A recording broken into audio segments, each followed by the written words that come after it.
Hi everybody, it's Stan again. A friend asked me to update my How Did I Detox Naturally video. I have one out there already, but it's been like 7 or 8 years, and time goes on and things change. So, is there anything more I can say? So I'm going to try to do this. It's very difficult to explain this because it's kind of like a everyday make an adjustment in what you're doing type thing based on how you feel, and then also really not knowing, in a sense, what you're doing, because there is no really good book out there saying what to do.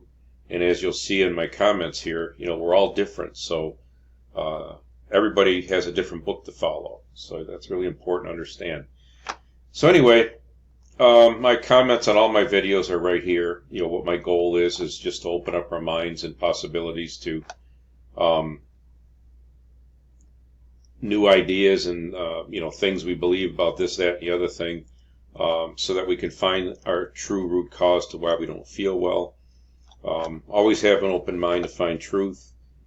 Careful what you read out there, especially in media. There's all kinds of people out there saying things that aren't true and scamming and all that good stuff. I'm sorry I even have to say that, but it's a fact. Hopefully that's going to change soon.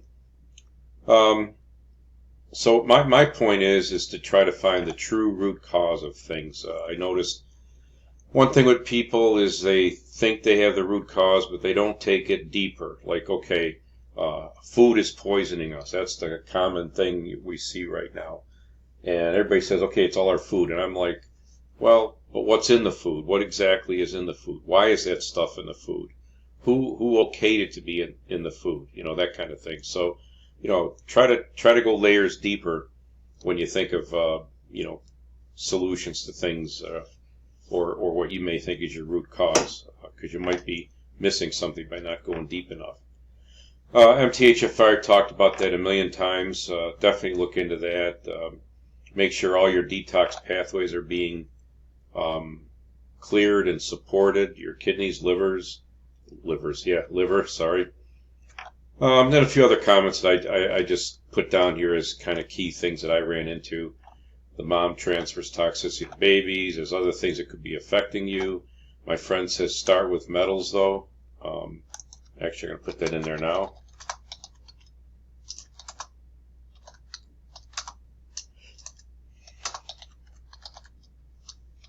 Sorry about that. Blood test is not the proper test. Boosting glutathione was a lot of what I did early on, and you'll see me discuss that shortly. Couple links here if you want to get more knowledgeable. So anyway, let me get into this thing. Okay, before I discuss what I think what I did, I think we need to realize some things and agree to keep this in mind as you hear what I explain. So I'm just going to say, is that fair enough? Many people find my information, videos, whatnot, mostly because they have been what they have been doing isn't working. Okay, for some reason they're still toxic, or they're getting worse, or they've gotten damaged by what they're doing.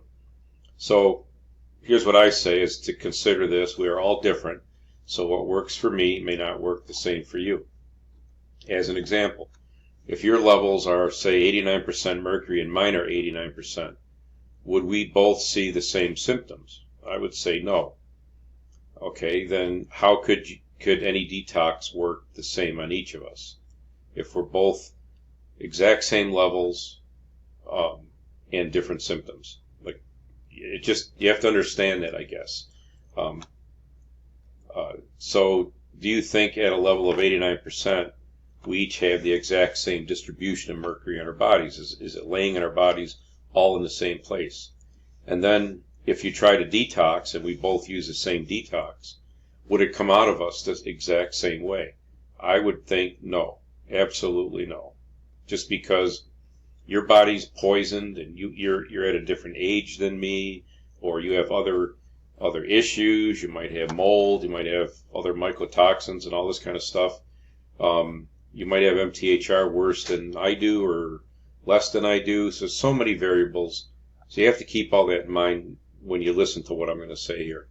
When we see someone using a chelator, and saying that they detoxed in a few weeks.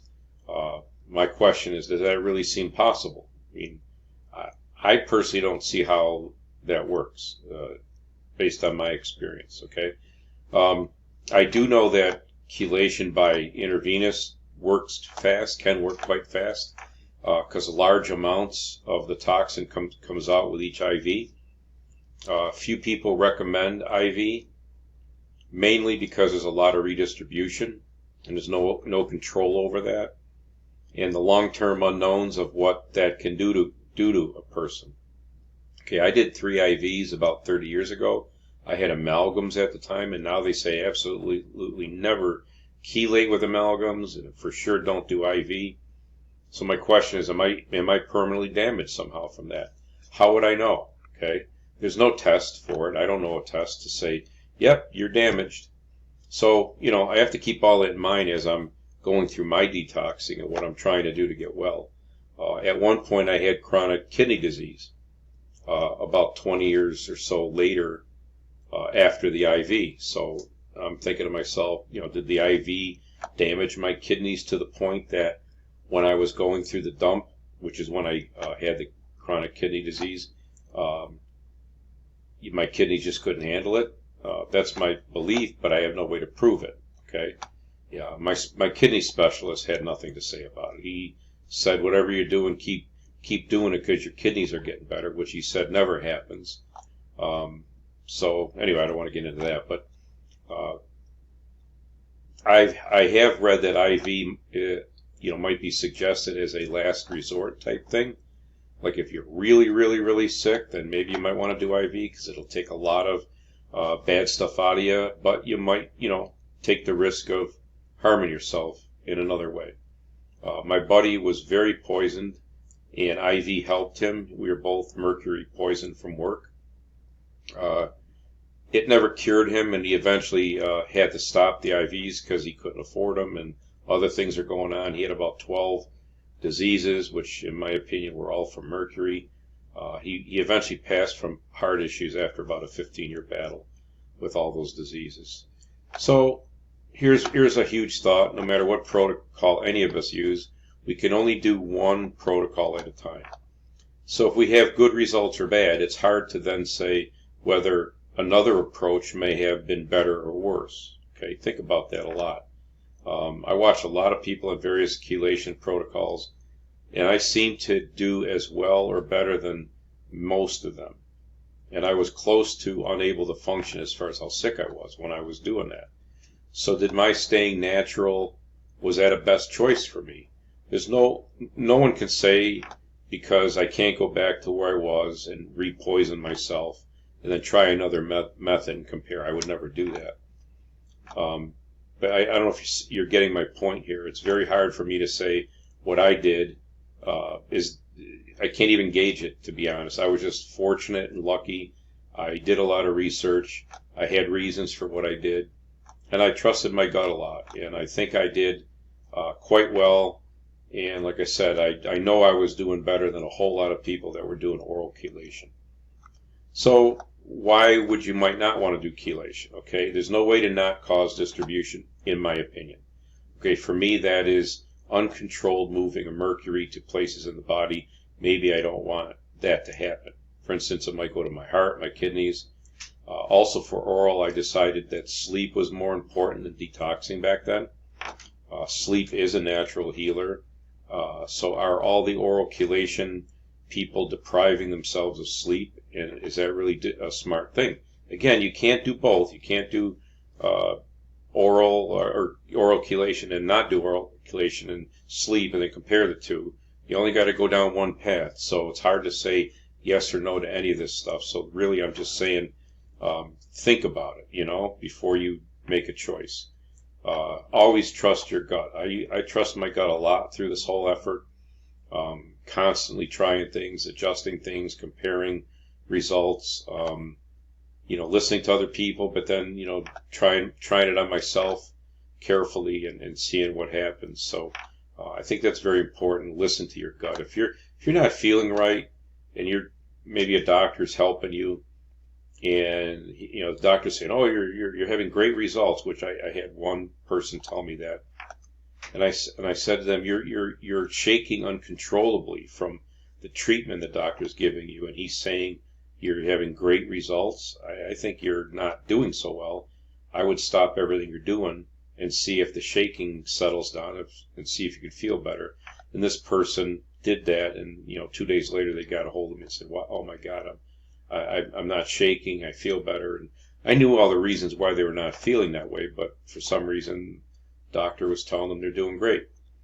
So anyway, number 12, detox is not a race.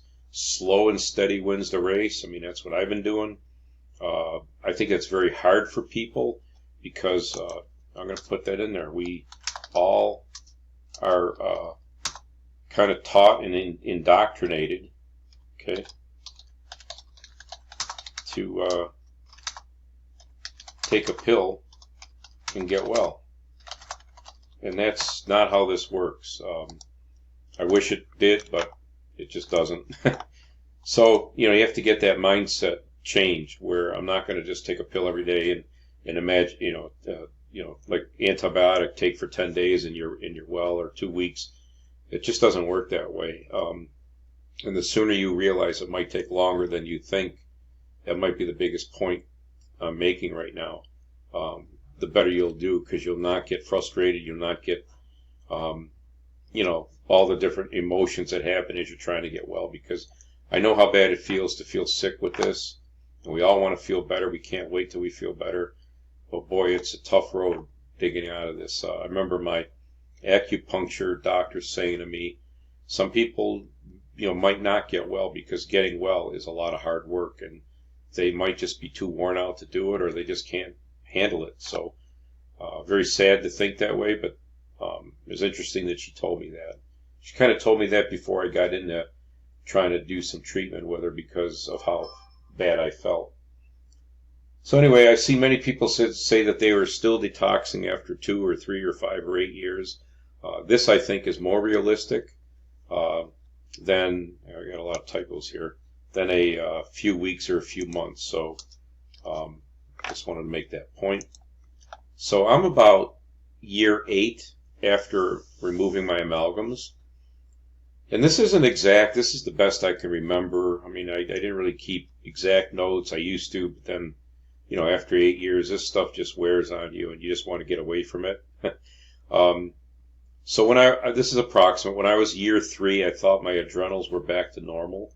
For many of us sick our whole lifetime, do we even know what normal is? What is a normal adrenal system? At year 5, I had more gains. At year 7 and 8, I'm still having gains, which is like, I'm amazed. I'm still improving after all this time.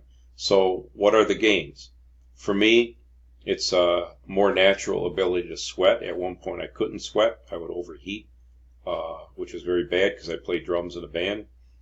Faster recovery to exercise. I just mentioned I play drums. I'm 65 at the moment, over 65, and halfway to 66. It's been hard to keep doing, but it's my gauge as to my recovery by how I can play my drums. 3 years ago, I dreaded playing more than 1 day in a row. Then somehow I could do 2 days, but I was very, very tired from the 2 days. Like I would just lay around and sleep all day before I'd go try to get through a gig. Last year, I did 3 days in a row. Many guys who are not mercury toxic won't even play 2 days in a row that are my age now.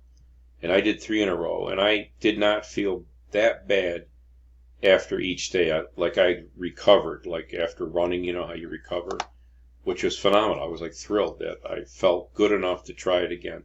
Yeah, the 3rd day was a little bit rough, but 3 days is a lot. And and again, I did that last year. The year before, I don't think I could have done it. And that's like, year 6 or 7? So this year, I actually feel even a better recovery. So it's hard to say when am I fully and totally detoxed. The other thing I added in here, somewhere around year 5, even though I was improving my adrenals, for some reason they tested horribly, and it's a saliva test, and I had like zero adrenal function at year 5. Like, what happened? I honestly don't know. It was like a setback. Maybe I was doing too much and I crashed my adrenals. That's very important not to do that. You can do that in a sauna. You can do that by a lot of ways. So anyway, another comment I want to put in there is how do you test that you are detoxed? Cutler said take a chelator in a high dose for 6 months, and if you have no symptoms, you're okay. I agree with that. It's a nice way to test. I could not tolerate 1 milligram of alpha lipoic acid when I was toxic. Now I've taken 400 milligrams or maybe even more, but I don't feel any symptoms whatsoever. So that's how detoxed I am. I don't know how much I could take or how much I want to take. I have not done the 6-month test like he recommended. I'm just living life and just trying to keep active and all those kind of things. That's how I know that I'm doing well. So finally, after all that, I'm getting to the point, what did I do to detox? I'll try to explain this. I will try to state this in some order, but it was a building approach over several years. I reacted to my body. I trusted my gut. I did things very slowly all the time. I was too afraid to have a setback, okay? Very first, most important, remove all your exposure. If you have amalgams, remove all your amalgam. You won't dump until all of it's removed. If you have specks left in, you won't dump. You have to find that stuff. I always tell everybody, address MTHFR. I know too many people that come to me that did not address MTHFR, that did various chelations, and they were messed up. And to be honest, I hate to say this, but I wasn't able to really help them much. I hope they're doing well, hope they're doing better, but you got to have your detox pathways working. Otherwise, if you try to force this stuff out, to me, it just seems like you're going to get backed up and cause trouble. Okay, somewhere after you remove your exposure, you will dump.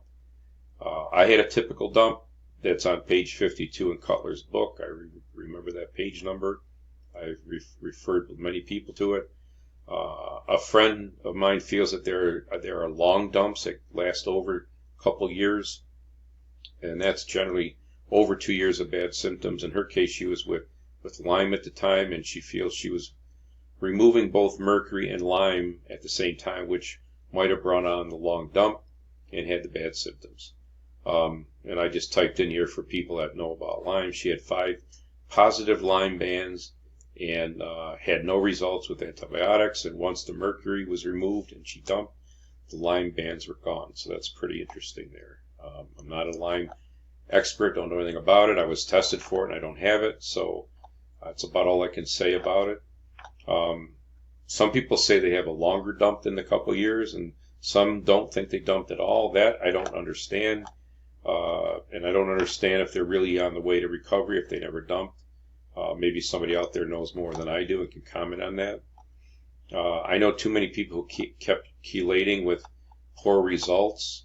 And then, one person after 5 years found out she had a speck left in her mouth, and that's why she was not having results. She took out the speck and she started to dump like crazy. So be very, very, very careful. Like if you're not having good results, stop. Don't listen to people telling you, oh, you got to keep pushing, keep going. If you're not having results, then something's not right. And like at least dig into that before you do the wrong thing. Early on, when I first had the amalgams removed, I felt great until the dump hit. Most of us feel fantastic and you're excited because, oh my God, I feel great. And then the dump hits and you feel like crap for 2 years. Early in the first couple months, my thiol intolerance lessened. So I thought, okay, I'm going to start adding thiols because thiols are like sulfur-based foods. And the sulfur is what I understand bonds with the metals, and that's how they come out. So I started adding thiols. Again, this is my natural detox. How much did I add? Enough to not go too far. If you go too far, you can make yourself sick. You can crash your adrenals and all that stuff. So you have to keep gauging what you're doing. Onions, garlic, broccoli, stuff like that. All good stuff. You can get into the other things like spirulina and cilantro and let's see, I can't think of the other one, but you know what I'm going to say. It begins with a C. Um, but I kind of stayed away from those because I got really, really sick on one of them after I read somewhere, oh, do this and you'll detox. And I took it and I was like really messed up. And I thought, why am I so sick from taking something somebody said it detoxes you? But I understood that how you have to go very slow. So number 24, I always walked, light exercise even when I could hardly move. A lot of people say they can't move. Well, I couldn't move either, but I got out there and I'd walk 10 feet, and then I'd walk 20 feet, and then I'd walk halfway around the block, that kind of thing. I just kept pushing myself. Maybe too much, but that was my solution. I figured the more I can push my endurance, the more I'll recover. The lymph system, light exercise is part of a detox effort that'll move your lymph system around, and you need your lymph system to move to help you detox. So again, another good reason to keep moving. Sweating, I added more exercise to sweat more. I don't remember the numbers, but each time you sweat, it's like so many chelation treatments or oral chelation treatments. So you're doing something similar by doing a natural thing. Your body was designed to sweat, and one of the things it does is takes toxins out. So it seems like a good idea. I never really worried much about my body versus brain detoxes. You see a lot of people talking about the brain barrier and all that stuff. And early on I was worried about it, concerned about it. But once I got into this approach I'm describing here, I did notice my brain getting better, my cognitive issues going away. I didn't follow any of the half-life of how long it takes your brain to detox. It just seemed like my brain got better within a year or two, that kind of, or even sooner. So I can't say much more about that. It makes me wonder about some of the things that people say about it.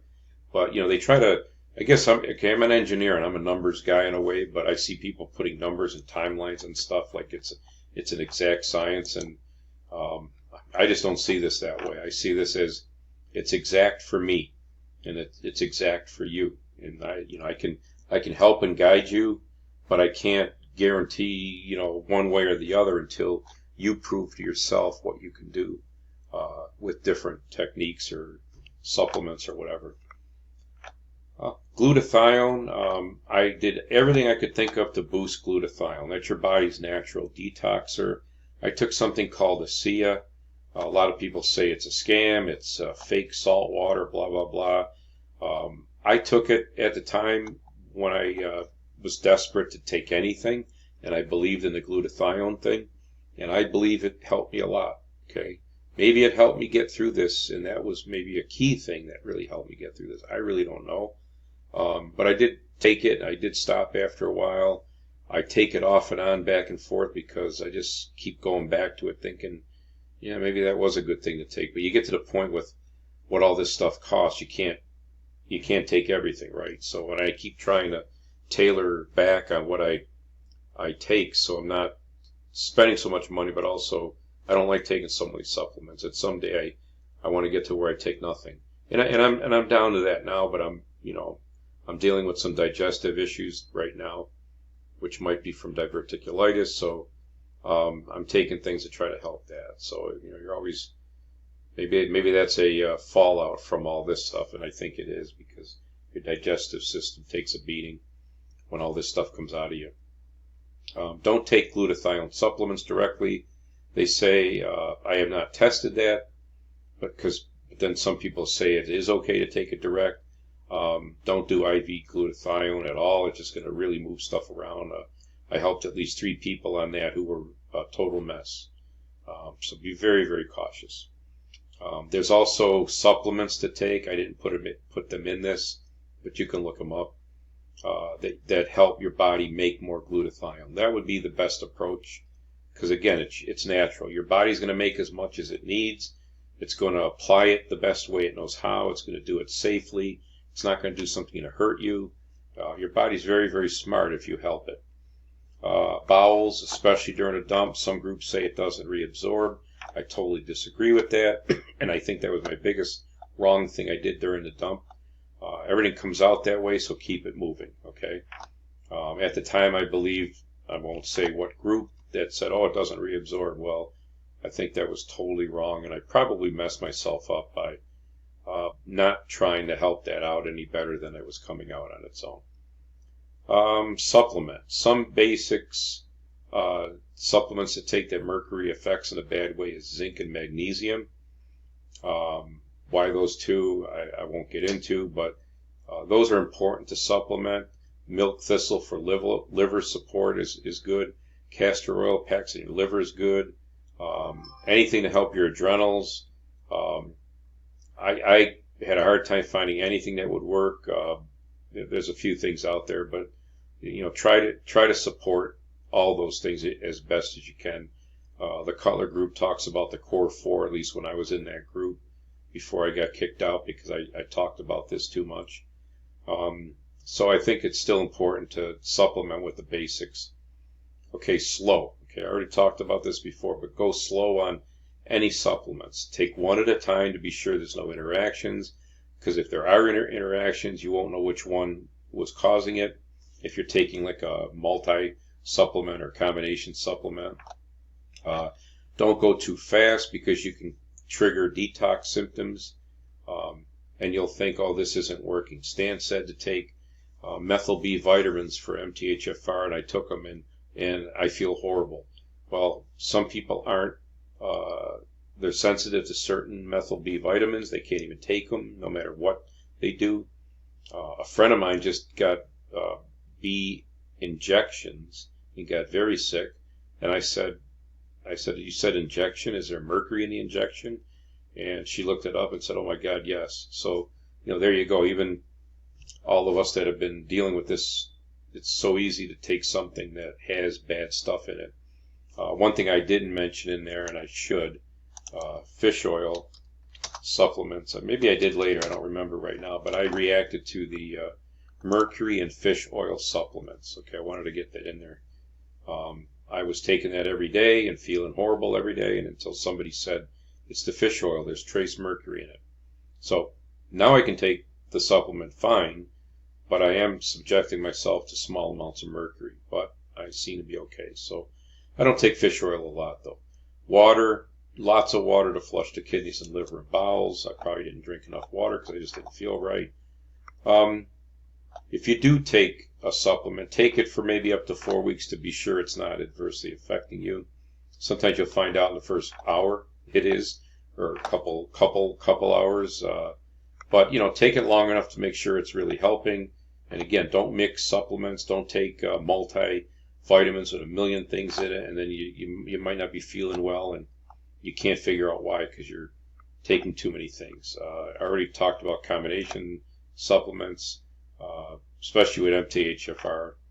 You can react to any of them and not know which one's causing the trouble. Okay, many people find me and they're taking various protocols that are mixes of different things. If you look at the ingredients, you'll see thiols in there, okay, and other things that act like chelators. Myers cocktail, for instance, I think I recall finding thiol-based stuff in there. Thiols will move around metals, and if you're still sensitive, you're going to cause yourself to feel like crap. That was one of my biggest things. Every time I ate, I didn't feel good. And I finally figured it out. It was thiols. And I have a list I could send out to you if you like. Almost every food is thiol-based. Is even supplements that are like thiol-oriented, and they act like chelators. So you got to be real, real careful what you put in your system. Then as far as the order of how to address things, Klinghardt has a pyramid for this guide. I didn't show the picture here. Keep in mind this is not a race, it's a slow thing. Once metals are out, the other things start to move more readily. For instance, aluminum will come out once mercury is reduced. Mercury tends to hold other metals in.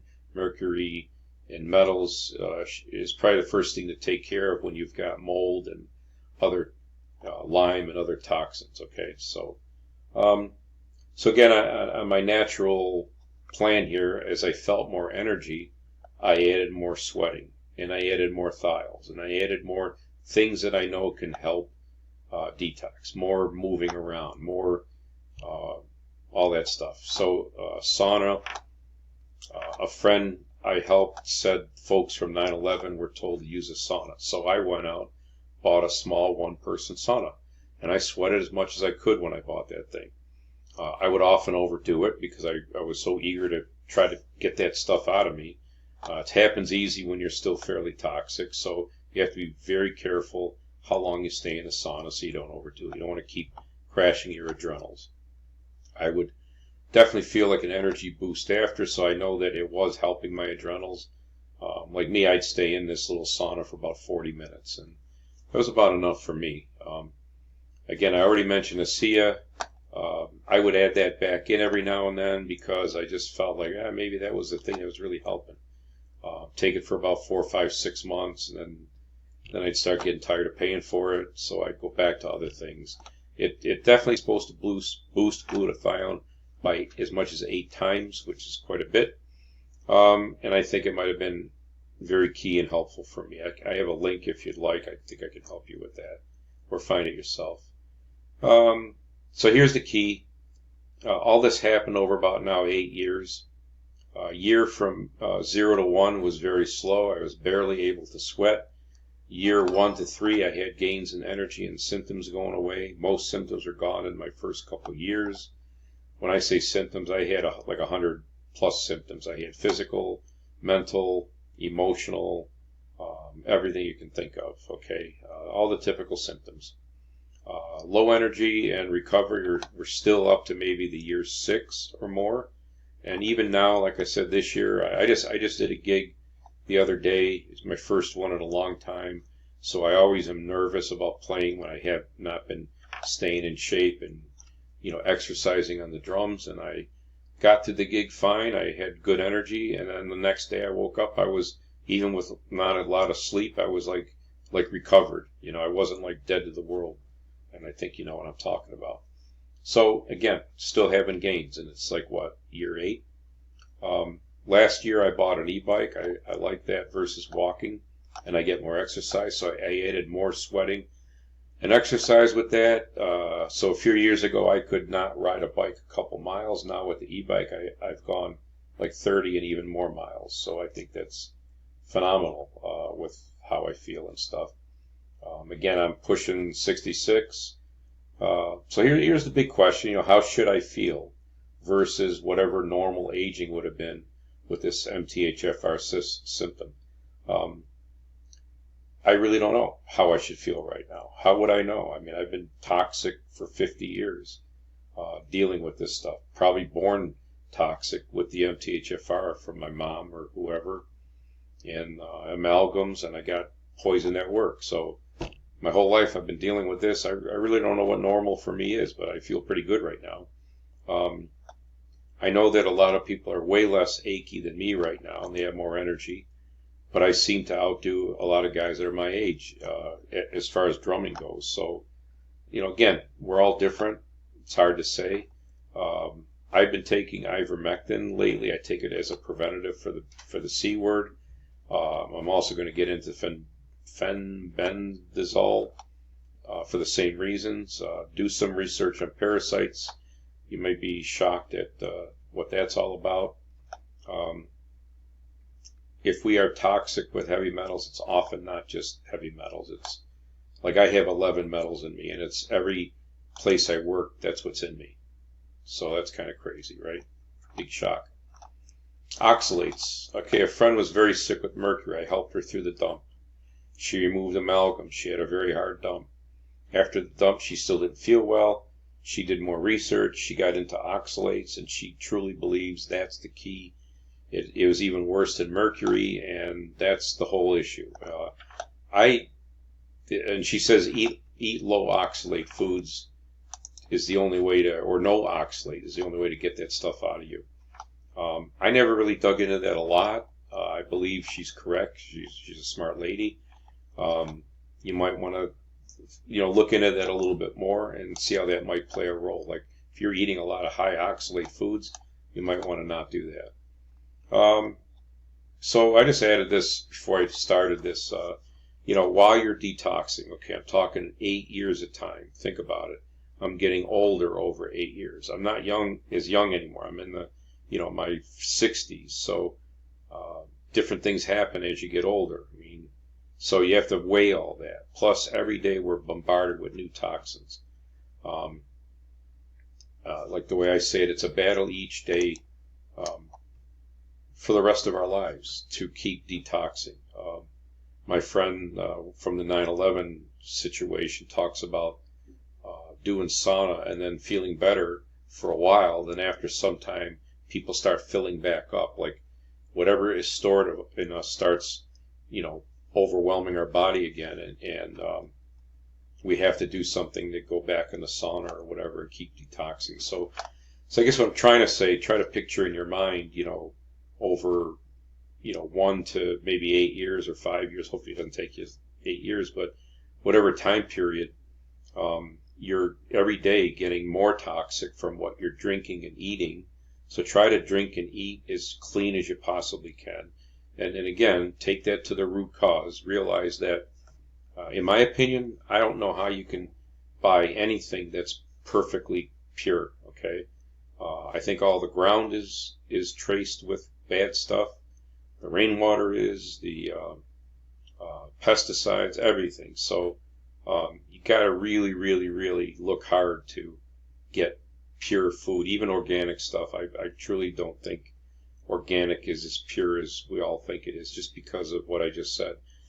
I ran into a technician who was on the Love Canal project. Look that up if you don't know what it is. It was a major environmental disaster in my area here.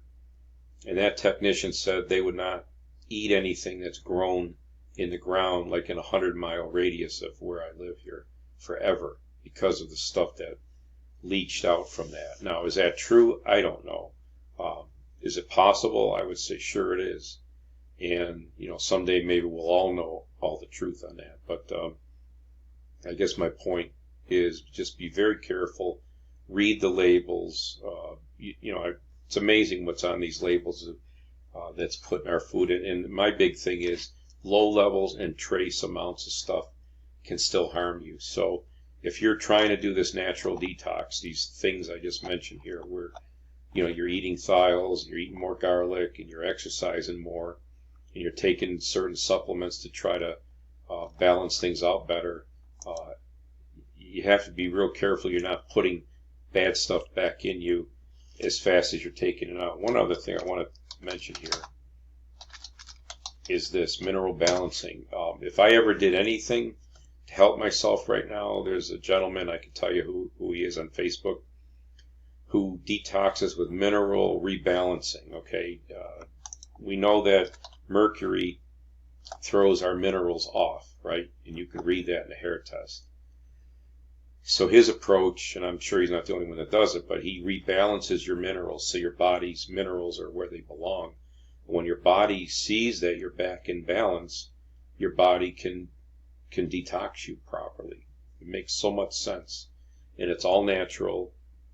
It's not that cheap, but, hey, you're going to get well. So personally, I'm contemplating looking into that. Like, again, I feel very well.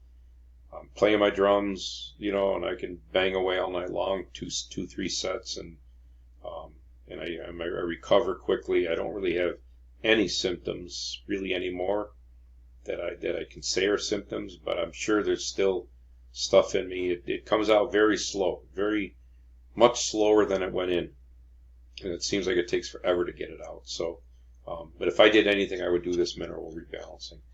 I hope this was helpful. I talked a lot. I lose my train of thought sometimes because I think of 10 other things I wanted to say because there's just so much to say about this. But hopefully this is helpful. The key takeaways are the basics. Always stick to basics. Don't overcomplicate this. And be consistent every day. And I pray you all get your health back. And I hope what's going on in the world right now is all good stuff. There's a lot of things I could talk about, and I just don't know how true they are right now, but frequency healing, I should mention that. I even mess around with frequencies and things like that to heal. I believe that's part of the future.